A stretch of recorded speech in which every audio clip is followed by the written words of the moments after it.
Hey, my loves. Good day, good day, good day.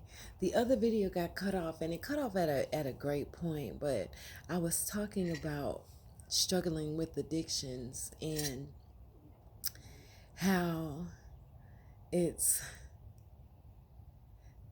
it's not just been going on now. I'm just aware of it now because I don't have the current means to feed them. And so I was thinking about when I was young, what were my addictions? My addictions were food, um, and candy. And then in my preteens, I got a job at 14 years old. So then it was shopping and going out to the teenage clubs that were plentiful here in Atlanta during that time.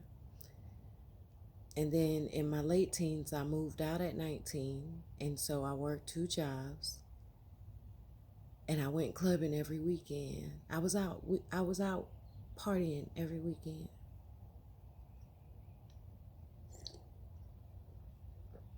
And then in my 20s, it was success, still along with food. I wasn't smoking then. I did keep a bottle of alcohol in my freezer though, but I didn't drink it every day. I didn't drink it every week.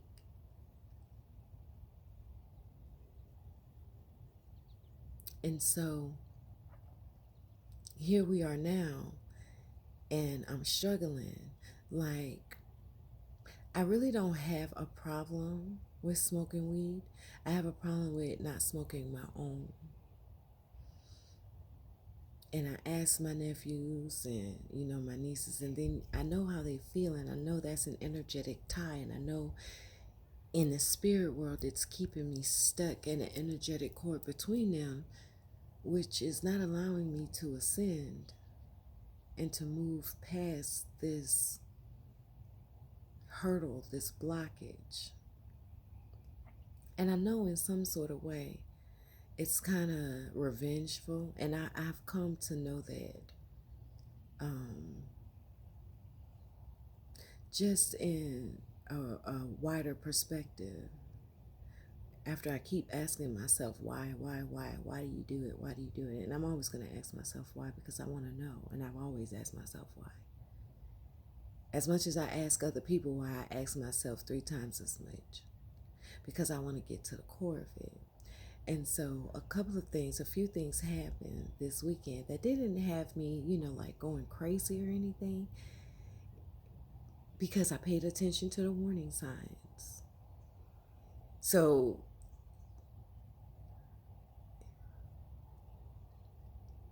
there were warning signs, right?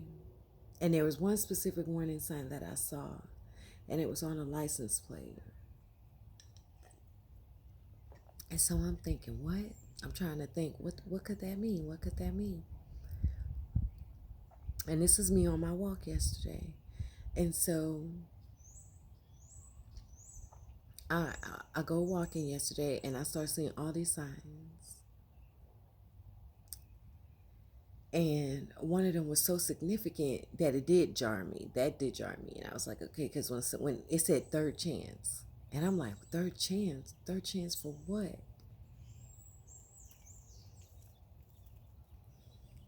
And I'm like, okay. And I'm like, what could it possibly be? What could I have done? Anything. So yesterday, I got up and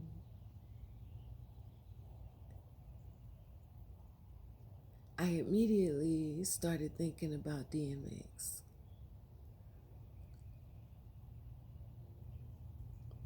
We have a very special connection, which I'll go into detail, at a later date and time.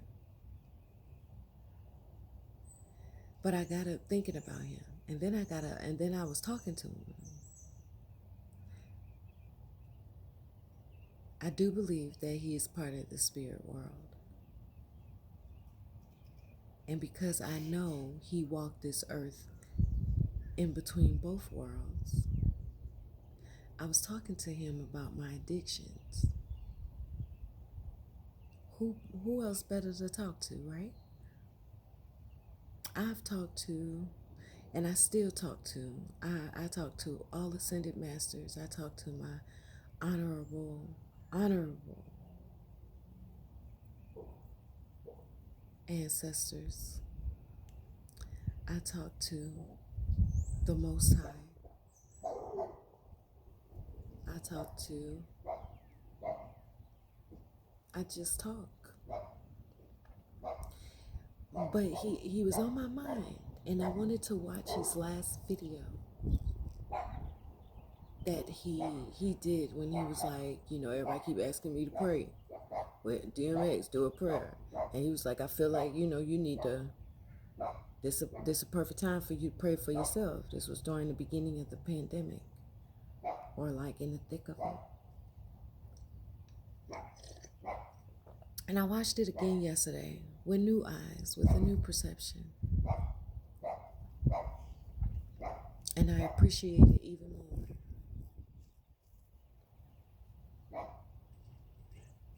And then I watched a video with him and his fiance that was so cute, but that was so it was so him, and it was so funny, but it was cute too.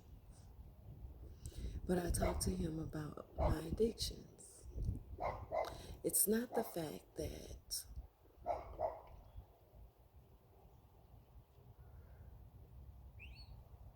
I do it, it's the fact of why I do it. And I'm trying to get to the core of it. Because once you know why, then you can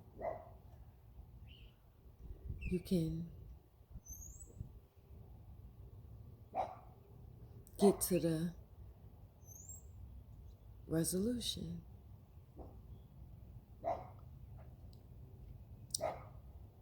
And I'm going outside and I'm going for my walk. And I started seeing signs. They were warning signs.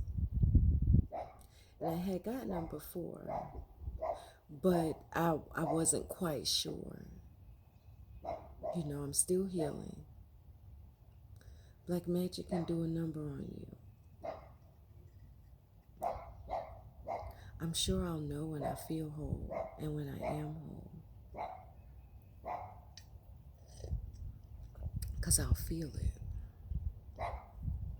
I feel good though. I really do. Even with, I just released. Like I released this weekend, or not this weekend, but this week.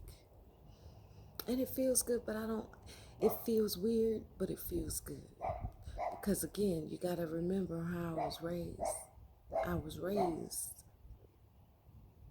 in the project. So you didn't have time to be like, if I cried when I was younger, that was because I was pissed off and I wanted your behind. That was it. That's the only time I cried. And I'm sure it's because, we were told to shut up and stop crying. And, even after they whooped us, we was told to shut up and stop crying. So, what that does to a person. If you don't, you're looking at a prime example. So don't do that to your children. You're messing them up emotionally and mentally. And eventually physically, because if they don't get those emotions out, it's actually going to manifest in a physical form. So don't do that. Take it from me. If you don't want them to be suffering and trying to become whole, don't break them in the first place. Try not to. The more you are aware, now we can't fault ourselves for the things that we didn't know. That's where compassion for yourself comes in. So if you didn't know it, don't fault yourself. You're learning. You're helping break the generational curses of your own family. The more you know, the more you grow. It really is. This is no judgment. This was me speaking from experience from both ends of the spectrum. The person doing and the person receiving. I just apologized to them the other day because they were talking about fighting, and it was almost as if it was being glorified, and I had to be like, no, you can't glorify it, because I was angry when I was fighting. I was angry. I was an angry kid. My dad was just killed. I was told to shut up and not cry. At 5. At 5. At 5. When I went to Costa Rica and that lady told me I had trauma. Grief is the name of the trauma, she said, and trapped in my right leg. I'm trying to get this grief out. It's not coming quick enough for me, but maybe that's by design. So,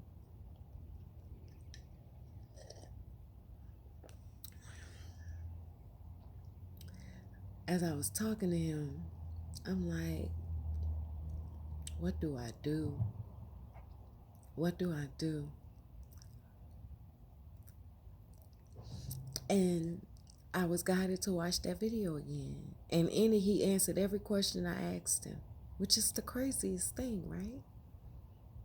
It's the craziest thing. With his own words. Not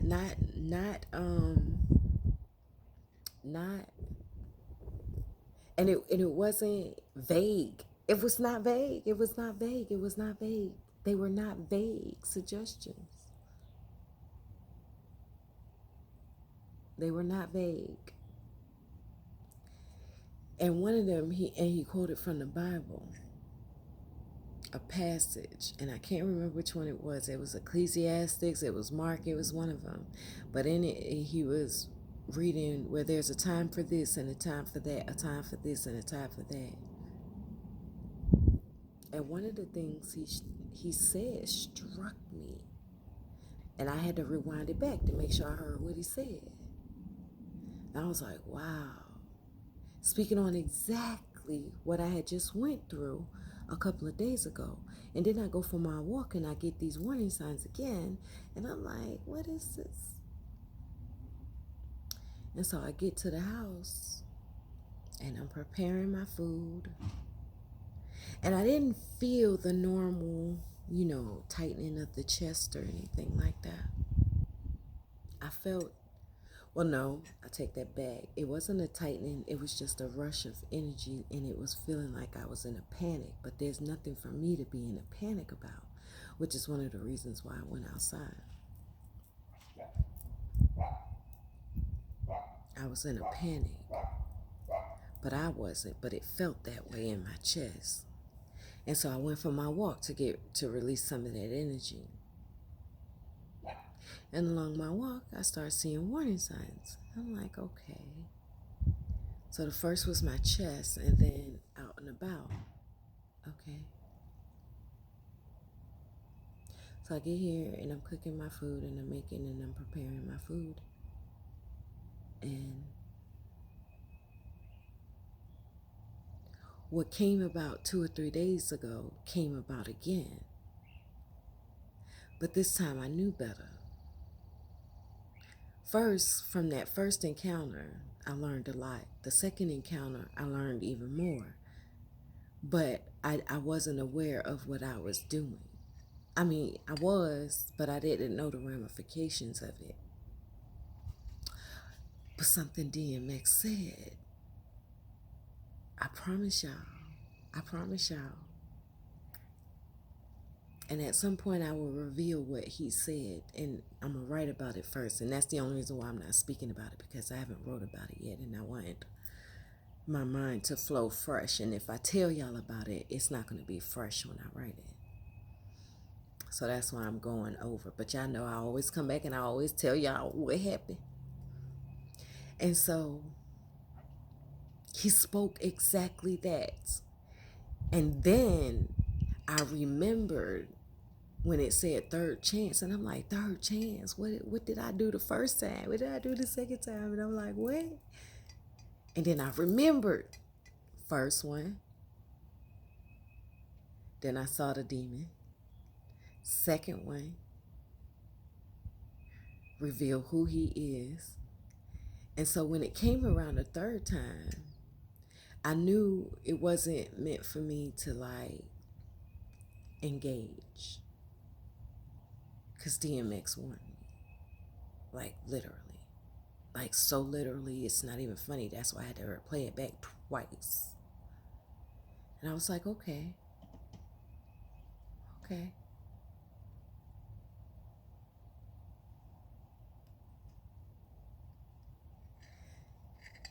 And it's difficult to listen to God, because even though the message came from DMX, he was speaking and reading directly from the Bible.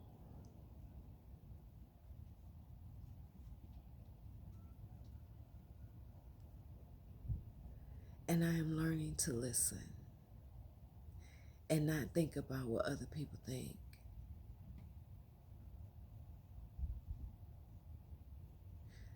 Because I'm learning that everybody should not have access to your energy. And I have been speaking on about it, about like you helping them, you talking to them, you giving advice and all that stuff, right? I've been doing that. But one of the things which is most important, which I've been watching a lot of gurus, I've been watching, even some pastors, and they all speak about your aura and your space, and that's your auric field. And when you hug people, you allow them into your space. You allow them to penetrate your protection, your spiritual protection. That's what your aura is. Your aura is your spiritual protection. And I had heard that several times. And I think I even mentioned it a couple of times in my videos, but I had yet to put it into practice. And that was difficult for me because I am a hugger. But I understand why some gurus, I understand why most Buddhists are very mindful about who they interact with physically and about what they consume from other people, because you feel and sense and share the other person's energy. Yeah, and I know that from experience. I do.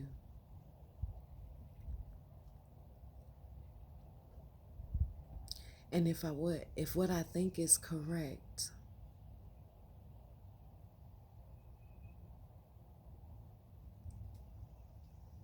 I'm not going to share it yet. But if what I think is correct,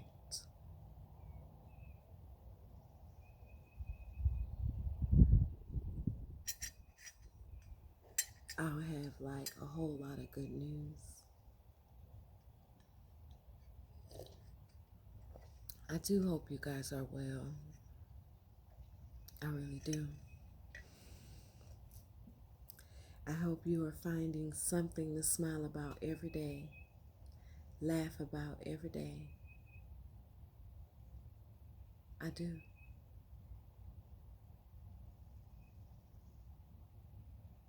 It's difficult, but healing is a process. It was a process to break you, wasn't it? To break your heart. They didn't break you, they broke your heart though. Because you're still here. You're still trying to get it together. You still have hope.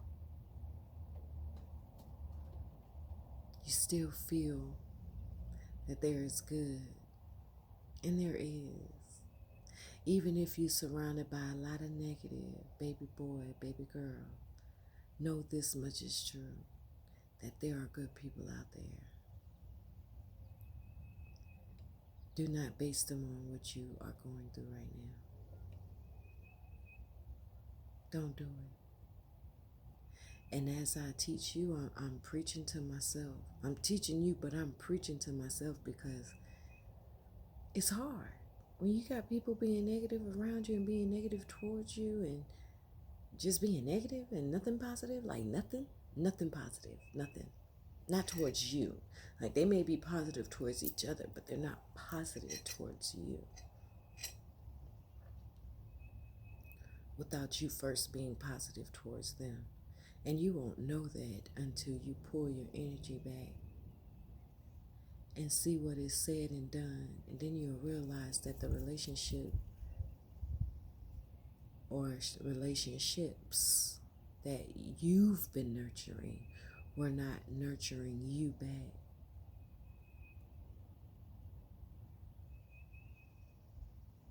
But we all been under a spell at some point in time.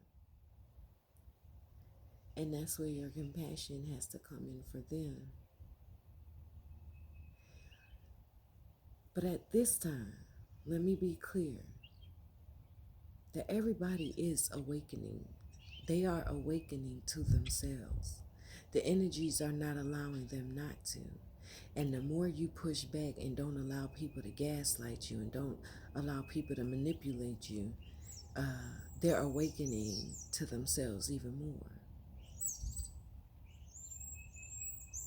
I just had someone try and gaslight me by comparing me to someone who is a known, like, and I don't want to be judgmental, but this person has always asked for things as long as I can remember. And, in our culture, we call it begging. Always ask, always ask, always ask. And so this particular person likened me to that. Now, this particular person also was that person. Also, let me have, let me have, let me have, let me have, let me have. So when I did it to her, she called me this person. And I said, that's not my name. And I said, don't you ever call me her name again. I said, because I am not like her. And she said, what are you doing? And I said, and it's the first time I've ever done it. That don't mean that I'm like her. And I said, and you've done it plenty of times, have you not? And so someone intervened and was like, all right, all right. I wasn't mad or anything, but you will not liken me to that because I'm in a situation. So now I know never to ask you for nothing because of how you feel. That's how you feel. But you didn't ask me to live with me, which you did. You didn't ask me to help you out, which I did. You done held your hand out, which I gave. I never likened you to a person like that. So it just showed me a little bit more of who they are, right? And so I was like, okay. That was the second time. And so the third time coming around, I didn't even engage. I didn't even entertain. And this time they brought a third party. Nope. I gave out no hugs, no nothing. DMX told me not to. Through the Bible. Through the Word of God. Psst. Seriously. I can't do it no more. I just can't.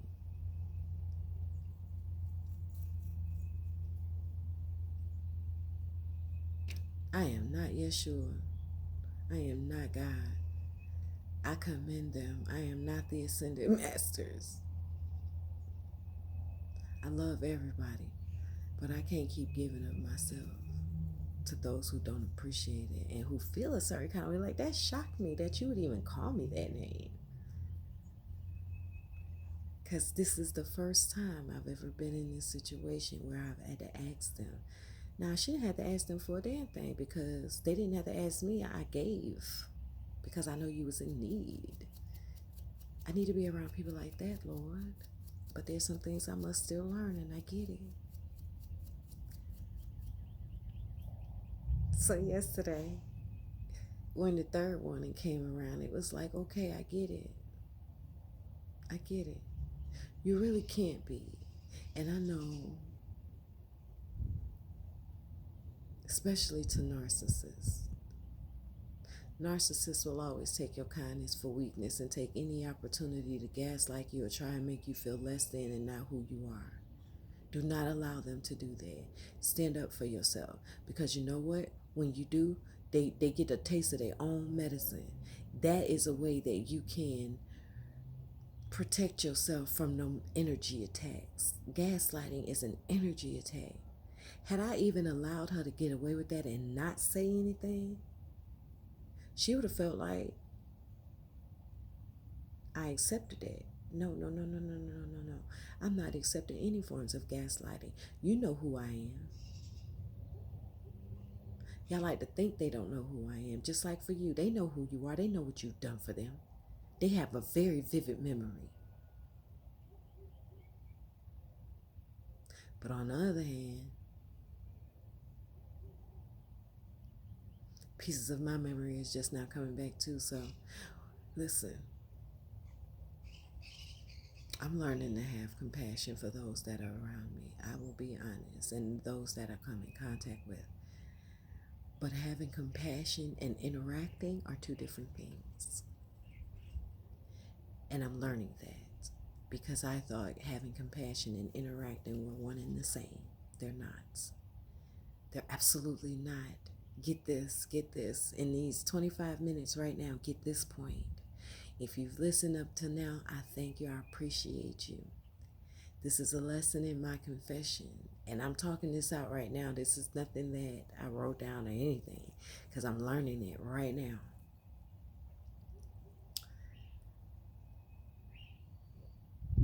Compassion and interaction are two separate things. I thought by me interacting, giving hugs, and still being nice. Remember, I did a video on being nice? And I just caught myself being nice, and I didn't realize I was being nice.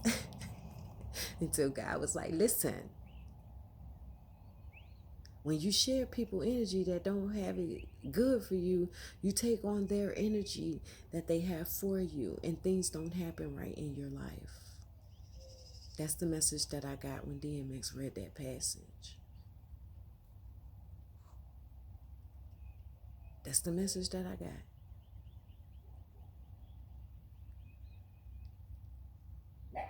And I'm a hugger. I'm a touchy-feely type person. And I was just telling my cat after hugging him to death this morning, like, I love hugs. I hug Lucky. And I hug Cash when he ain't jumping on me. Other than that, I have yet to receive a hug from any human being in the past. Well, without me initiating it. Or if they coming in the door, but now I realize I can't even do that. God said there's a time for this and there's a time for that. And if you know anything about this world, it is duality.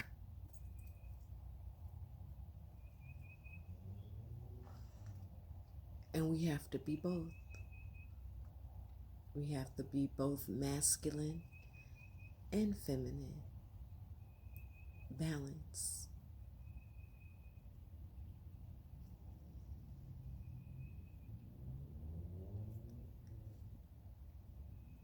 And I'm still learning.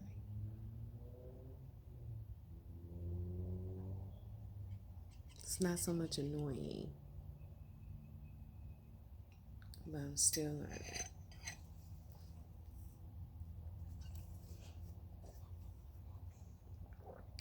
So I hope you guys are doing good.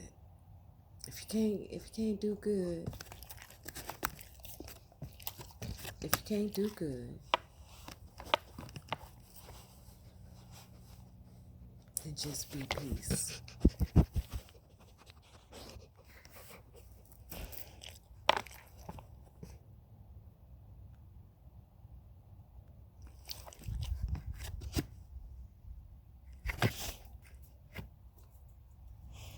Just be peace. And so that's what I've done for these past few days. I just stay to myself. I speak when spoken to. Because if you know me, I've always been, hey everybody, hey everybody, hey everybody, hey everybody, hey everybody, hey everybody. I come in the door like that. Now I know better.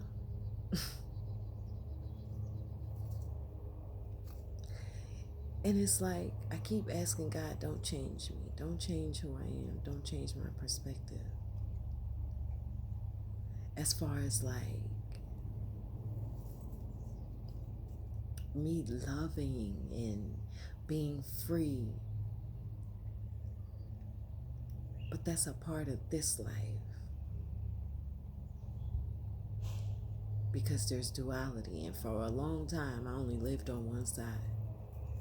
I saw atrocities, but they were not connected. Now I see different. So it's no more just la la land. And the other day I was thinking, like, not that I wish, because I don't. I want to be aware. I really do. I'd rather be aware than unaware and be manipulated, gaslighted, taken advantage of, and almost killed, okay? Because the alternative of not being aware is you susceptible to a lot of black magic being done and you have no clue what's going on.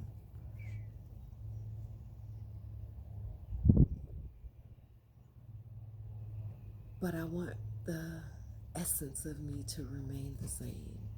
And I'm doing a lot of work to keep it to remain the same. I'm doing a lot of work because what they want is for me to be bitter. They want me to be negative. And no, I fight against it every day.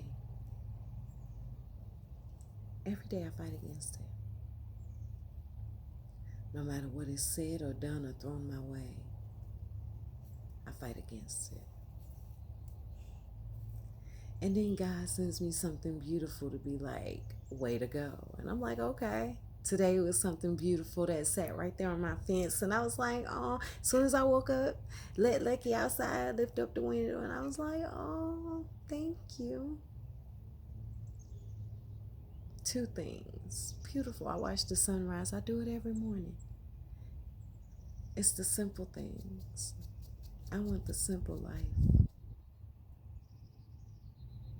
Just with my own stuff. But I know why God has limited my access. It's because if I don't know what triggers my addictions, what's going on in the atmosphere and all these demons running around. And I need you guys to understand, understand, and understand that the way it takes effect is not an immediate response. It's gradual where you don't even realize that it's happening. Fortunately, I wrote a lot of things down, and fortunately, I have a very good memory. So what I don't remember, I can read about because I wrote about it. But there's still a gap, right? But it doesn't happen like